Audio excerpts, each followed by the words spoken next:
নমস্কার নর্থ বেঙ্গল, বলো কেমন আছো? সকলকে মহাষষ্ঠীর অনেক অনেক শুভেচ্ছা, ভালোবাসা ও প্রণাম জানিয়ে ব্লগটা শুরু করছি। ভিডিওটা কিন্তু গতকালের। পুজো দেখতে বেরোবো তার আগে টুকুস করে ড্রেসটা চেঞ্জ করে ফেললাম। পঞ্চমী উপলক্ষে এই চুড়িদারটাই চুজ করলাম। আমার এক মাসি গিফট করেছে, পুজো উপলক্ষে নয়, তবে একদম নতুন দেখে তাই জাস্ট পরে নিলাম।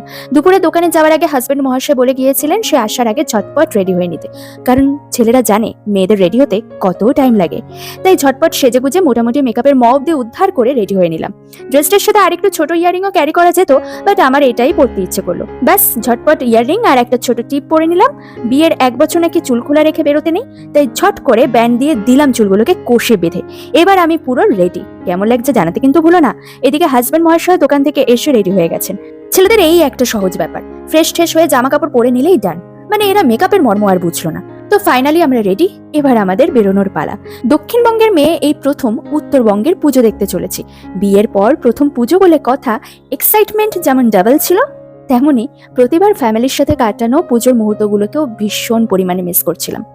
আজ প্যান্ডেলে ভিড়টা কম ছিল, তাই জলপাইগুড়ির সব বড় বড় ঠাকুরগুলো দেখিয়ে নিয়ে চলে গেলাম পেটের ছুঁচোটাকে শান্ত করে নিতে।